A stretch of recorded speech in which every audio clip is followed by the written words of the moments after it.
901, 902, 903. അടിച്ചു പൊളിച്ചു തിമിർത്തു.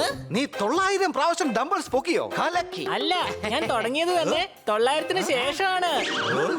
അതിനു മുമ്പുള്ളതൊന്നും എണ്ണാൻ എനിക്ക് കറക്റ്റ് ആയിട്ട് അറിയില്ലല്ലോ.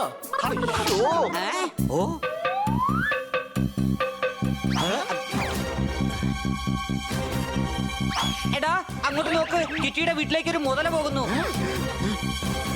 പന്നി പറഞ്ഞത് ശരിയാണല്ലോ, അവൻ വല്ലാത്തൊരു ആപത്ത് പിടിച്ചവനാ. നമ്മൾ എങ്ങനെയെങ്കിലും കിറ്റിയെ രക്ഷിക്കണം. കിറ്റിയെ ഞാൻ രക്ഷിക്കാം. ഈ മസിൽ ഞാൻ ഉണ്ടാക്കി വെച്ചിരിക്കുന്നത് ശത്രുക്കളെ നശിപ്പിക്കാൻ വേണ്ടിയാണ്.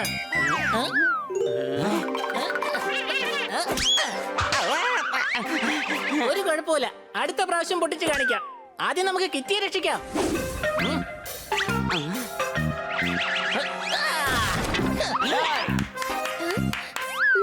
ഞാൻ ഒരു തമാശ ഇതുവരെ കേട്ടില്ലല്ലോ, പിന്നെ എന്തിനാ കൈയടിക്കുന്നത്? കിറ്റി പേടിക്കണ്ട, ഞങ്ങളിത് എത്തിപ്പോയി. നല്ലവനെ.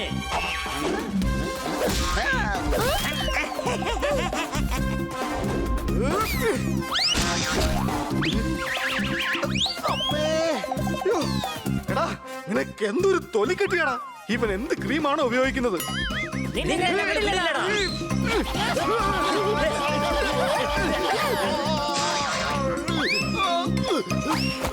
ആ മുതലച്ചാറ് കന്നസാറിനെ വിഴുങ്ങിയെന്നാ തോന്നുന്നത്. അവന്റെ വായിന്നല്ലേ പുറത്തേക്ക് വന്നത്. എടാ കഴുതേ, കുതിരവണ്ടി ഓടിച്ചു പോകും നല്ല രാജാവ്. മുതല എന്നെ വിഴുങ്ങിയതല്ല, ഞാൻ തന്നെ മുതലയായി മാറിയതാണ്. അടികൈ. കന്നസാറേ, നിങ്ങൾക്ക് കുഴപ്പമൊന്നുമില്ലല്ലോ? ഉത്സവം കഴിഞ്ഞപ്പോ നാട്ടുകാരെല്ലാം ഒഴിഞ്ഞുപോയി. ഉണ്ടായിരുന്ന 16 പല്ല് കൊഴിഞ്ഞുപോയി. വേറെ കുഴപ്പമൊന്നുമില്ല. അടികൈ. പക്ഷെ അങ്ങനത്തിനാണ് മുതലയുടെ കോസ്റ്റ്യൂം ഇട്ടത്. സിറ്റിയിൽ വലിയൊരു ഡയറക്ടർ വരാൻ പോവുകയാണ്. ത്രിപാഠി എന്നാ പേര്. മൃഗങ്ങളെ വെച്ചാ സിനിമ എടുക്കുന്നേ. ഞാൻ അങ്ങനെയെങ്കിലും ഒരു ചാൻസ് കിട്ടുമെന്ന് വിചാരിച്ചു പോയതാ. അതെയോ? ശരി, നമുക്ക് ഓഡിഷന് പോകാം. ജീവിതത്തിൽ ഏറ്റവും അടിച്ചു പൊളിക്കുന്നത് കൗമാരപ്രായമാണ്. ആ ഡയറക്ടർ എല്ലാവരോടും ചോദിക്കുന്നത് ഒറിജിനലാണ്. അടികൈ. അതെയോ? എങ്കിൽ ഉടൻ തന്നെ ഞങ്ങൾ ഓഡിഷന് പോകാം.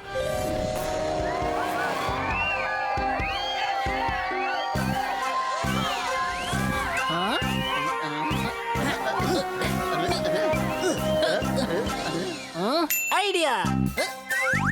പണി അകത്തേക്ക് പോയെന്നാണ് തോന്നുന്നത്.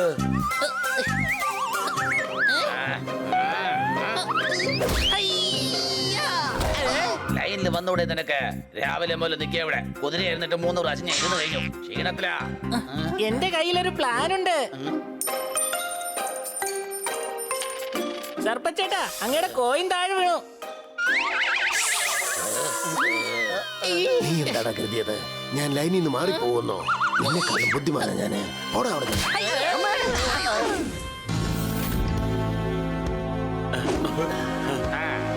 ഇന്നത്തെ ഓഡിഷൻ തീർന്നു.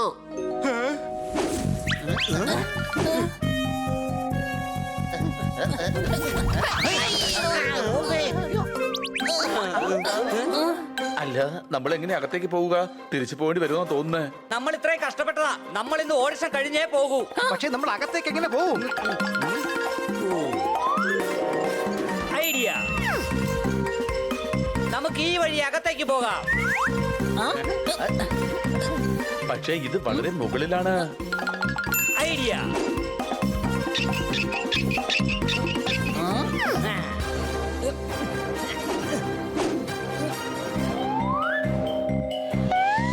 വാവ്, എന്തൊരു ഡെഡിക്കേഷൻ ആണ്.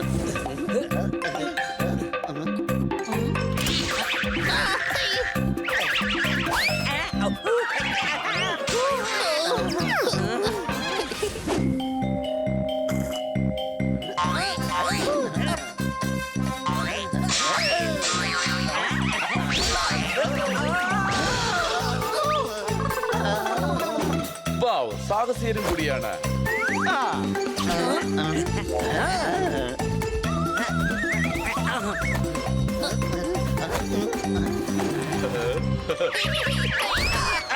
Welcome welcome. ഞാനാണ് ഡയറക്ടർ സ്പോട്ട് ബോയ് ത്രിപാഠി. അങ്ങയുടെ സ്കൂട്ടർ പിന്നീട് സ്റ്റാർട്ട് ചെയ്താ പോരെ? ഡയറക്ടറിന്റെ പേര് സ്പോട്ട് ബോയ് ത്രിപാഠി. സിനിമയുടെ കഥ തന്നെ ചായ കൊടുക്കുന്നതായിരിക്കും. അതുകൊണ്ടാണ് ഇതുപോലൊരു ഡയറക്ടറെ കൊണ്ടുവന്നത്. കുട്ടികളെ, എന്റെ പേരാണ് സ്പോട്ട് ബോയ് ത്രിപാഠി. നമുക്ക് ഷൂട്ടിംഗ് തുടങ്ങാം. ഓഹോ, ക്യാമറയിൽ ഞാൻ നിങ്ങളുടെ കഴിവുകളെല്ലാം നേരിട്ട് കണ്ടതാണ്. നിങ്ങൾ ഓഡിഷനായി തയ്യാറായിക്കൊള്ളൂ. എല്ലാവരും തയ്യാറാണല്ലോ അല്ലേ? നിങ്ങൾക്ക് ഫൈറ്റ് ചെയ്യണോ? ഗൊറില്ലയുടെ കൂടെ? എന്തിനാ പേടിക്കുന്നേ? ഇത് സിനിമയാണ്. ഡ്യൂപ്ലിക്കേറ്റ് ഗൊറില്ല ആയിരിക്കും. എന്റെ സിനിമയിലെല്ലാം പെർഫെക്റ്റ് ആയിരിക്കണം. അതുകൊണ്ട് നിങ്ങൾ ഫൈറ്റ് ചെയ്യുന്നത് ഒറിജിനൽ ഗൊറില്ലയോടൊപ്പമായിരിക്കും. നമ്മൾ പെർഫെക്റ്റ് ആണോ ഇല്ലയോ എന്നുള്ള അല്ല പ്രശ്നം. എന്നാൽ ഫിലിമിലെല്ലാം പെർഫെക്റ്റ് ആയിരിക്കും. സംശയമുണ്ടോ? തയ്യാറാണോ? ശരി, എന്നാൽ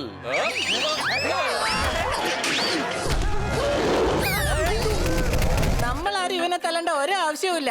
അവൻ തന്നെത്താൻ അങ്ങ് തല്ലിച്ചാവുന്ന എനിക്ക് തോന്നുന്നത്. ഗൊറില്ല ഇങ്ങനെ ചെയ്യുകയാണെങ്കിൽ അത് വല്ലാത്ത ദേഷ്യത്തിലെന്ന അർത്ഥം.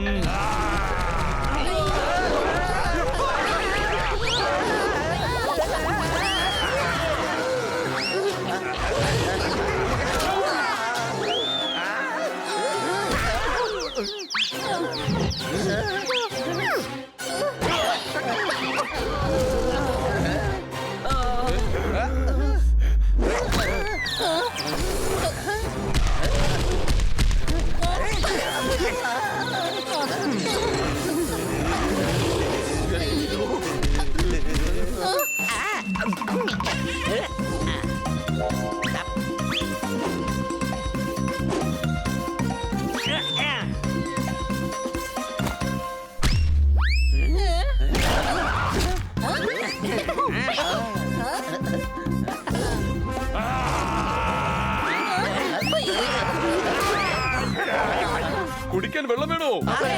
ഓഹോ, നിങ്ങളോട് ആരാണ് ചോദിച്ചത്? ഞാൻ ചോദിച്ചത് ഗൊറില്ലയോടാണ്. സീൻ ചെയ്ത പാവം വല്ലാതെ ക്ഷീണിച്ചിരിക്കുകയാണ്. അടിച്ചു പൊളിച്ചു തിമിർത്തു. ഇത് കേട്ടിട്ട് എന്റെ കണ്ണിൽ കൂടെ വെള്ളം വരികയാണ്. സംശയമുണ്ടോ? കൊള്ളാം. അടുത്ത സീൻ മലയിൽ നിന്നും ചാടുന്നതാണ്. നമുക്ക് ഷൂട്ട് ചെയ്താലോ? ഇത്രയും മുകളിൽ താഴെ വീണോ? താഴോട്ട് നോക്ക്. മൗണ്ട് എവറസ്റ്റ് ഇതിന്റെ താഴെയാണെന്നാ തോന്നുന്നത്. കൊച്ചളിയ, ഇവിടുന്ന് താഴേക്ക് നോക്കുമ്പോൾ എല്ലാം ഉറുമ്പുകളെ പോലെയുണ്ട്. എടാ, അത് ഉറുമ്പ് തന്നെയാ. താഴ്ച ദാണ്ട് ഇവിടെയാണ്. നിങ്ങളാരും പേടിക്കണ്ട. ഡയറക്ടർ സേഫ്റ്റി ഇല്ലാതെ നമ്മളെ ചാടാൻ സമ്മതിക്കില്ല. എല്ലാവരും റെഡിയാണോ? ഇല്ല. ഓക്കേ. അടിപൊളി, അടിപൊളി. ഇയാളൊരു ദുഷ്ടൻ തന്നെയാണ്. അല്ലെങ്കിൽ ഇത്രയും താഴ്ചയിലേക്ക് നമ്മളെ തള്ളി വിടുവോ? സംശയമുണ്ടോ?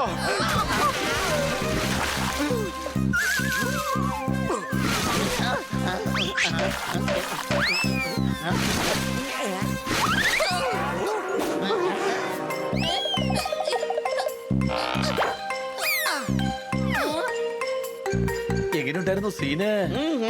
നിങ്ങളുടെ ഈ വീഴ്ചയുടെ അവസാനം എനിക്ക് ഒട്ടും തന്നെ ഇഷ്ടപ്പെട്ടില്ല. ഞങ്ങളുടെ എല്ലാവരുടെയും കാറ്റ് പോകുന്നത് കണ്ടാലും താൻ തൃപ്തനാവില്ലെന്നാ തോന്നുന്നത്. അല്ല, തനിക്ക് എന്താണോ വേണ്ടത്? ഡയറക്ടർ സാറേ, നിങ്ങളുടെ പക്കലെ ഡയലോഗ്സ് ഒന്നും ഇല്ലേ?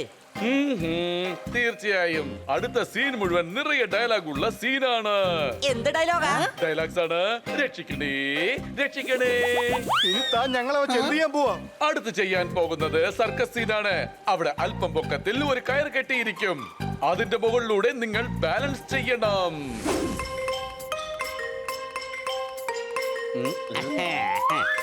ചേട്ടായേ, ഒരു ബിസ്ക്കറ്റിംഗ് എടുത്തോണ്ട് വാ. ഹേയ്, നിനക്കൊരു മര്യാദ ഇല്ലടാ. അടുത്ത സൂപ്പർ സ്റ്റാറിന്റെ ദേഹത്താണ് നീ ഒരു ബിസ്ക്കറ്റ് എടുത്തെറിഞ്ഞത്. ചേട്ടാ, എനിക്കൊരു ചായ തരൂ. സാർ വേറെ എന്തെങ്കിലും വേണോ? ഞാനൊരു ബിസ്ക്കറ്റ് ചോദിച്ചപ്പോ താൻ എന്റെ മോന്തക്കിട്ട എറിഞ്ഞെന്നത്. ഇന്ന് നടന്മാരെക്കാളും കൂടുതൽ മര്യാദ കൊടുക്കുന്നത് മാനേജർമാർക്കാണ്. എന്നെയാണോ വിളിച്ചത്? നമുക്ക് എന്തായാലും വ്യത്യസ്തമായ ഒരു അവാർഡ് കിട്ടും. നമ്മുടെ ആദ്യത്തെ പടം തന്നെ ആയിരിക്കും അവസാനത്തെ പടം. ഈ കയർ ഒരു ടീഷർട്ടിന്റെ ഭാരം പോലും താങ്ങില്ല. പിന്നെ നമ്മളെ എങ്ങനെ താങ്ങും? നിങ്ങൾ ഈ കയറിലൂടെ നടന്നു പോകണം. കത്തി ജ്വലിക്കുന്ന തീയിൽ നിന്നും നിങ്ങൾ രക്ഷപ്പെടണം. എല്ലാരും റെഡിയല്ലേ? ഓക്കേ.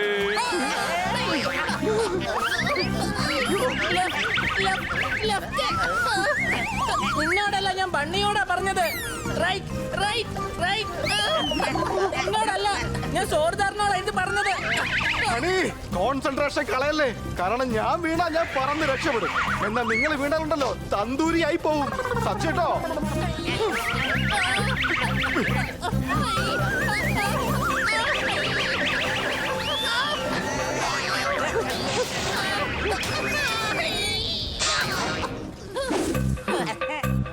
ഡയറക്ടർ സാറേ, നിങ്ങൾക്ക് ഞങ്ങളെ വെച്ച് ഒരുപാട് സീൻ കിട്ടിയല്ലോ. ഇനി പറയൂ, ഞങ്ങൾ നിങ്ങളുടെ സിനിമയിൽ അഭിനയിക്കുന്നുണ്ടോ അതോ ഇല്ലയോ? നിങ്ങൾ അഭിനയിപ്പിക്കണോ? ഞാൻ വലിയ ആർട്ടിസ്റ്റുകളെ വെച്ച് മാത്രമേ പടം എടുക്കുള്ളൂ. പിന്നെ എന്തിനാ ഞങ്ങളെ ഇത്ര സീൻ ചെയ്യിപ്പിച്ചത്? ഞാനൊരു പുതിയ ക്യാമറ വാങ്ങിയിരുന്നു. അത് ടെസ്റ്റ് ചെയ്യാൻ വേണ്ടിയാണ് ഇതൊക്കെ ചെയ്യിപ്പിച്ചത്. മനസ്സിലായോ? അടിച്ചു പൊളിച്ചു തിമിർത്തു. ഗൊറില്ലയുടെ ഇടി മുഴുവൻ വാങ്ങിച്ചു. മുകളിൽ നിന്ന് താഴേക്ക് ചാടി തീയിലൂടെ നടന്നു. ഇത് മുഴുവൻ ഇയാളുടെ ക്യാമറ ടെസ്റ്റ് ചെയ്യാൻ വേണ്ടിയായിരുന്നല്ലേ? ഇങ്ങനത്തെ ഒരു എക്സ്പെരിമെന്റ് സയന്റിസ്റ്റുകൾ പോലും എടുക്കില്ല ചേട്ടാ. ഒരു സീൻ കൂടെ ബാക്കിയുണ്ട്. ഡാമിന്റെ പുറത്തു നിന്നുകൊണ്ട് നിങ്ങൾ എല്ലാവരും കൈകൊണ്ട് വെള്ളം കോരിയെടുക്കണം. ചെയ്യാമോ? കൂട്ടുകാരെ, ഞാനൊരു ശാന്ത സ്വഭാവക്കാരനാണ്. എന്നാൽ ഇയാളെ തല്ലുന്ന കാര്യത്തിൽ ഞാൻ നിങ്ങളോടൊപ്പം തന്നെ ഉണ്ടാകും. തല്ലിവരെ.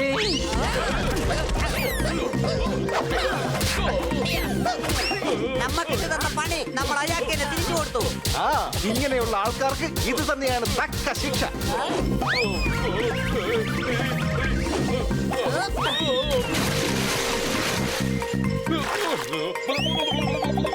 എന്നോട് നിങ്ങൾ ക്ഷമിക്കൂ. ഞാൻ ചെയ്ത തെറ്റുകളെല്ലാം എനിക്ക് മനസ്സിലായി. എടാ, നിങ്ങൾക്ക് അഭിനയിക്കാൻ റോള് കിട്ടിയോടാ? കിട്ടിയില്ലെങ്കിൽ പറ, മറ്റൊരു ഡയറക്ടർ ഇവിടെ വന്നിട്ടുണ്ട്. വേണ്ട.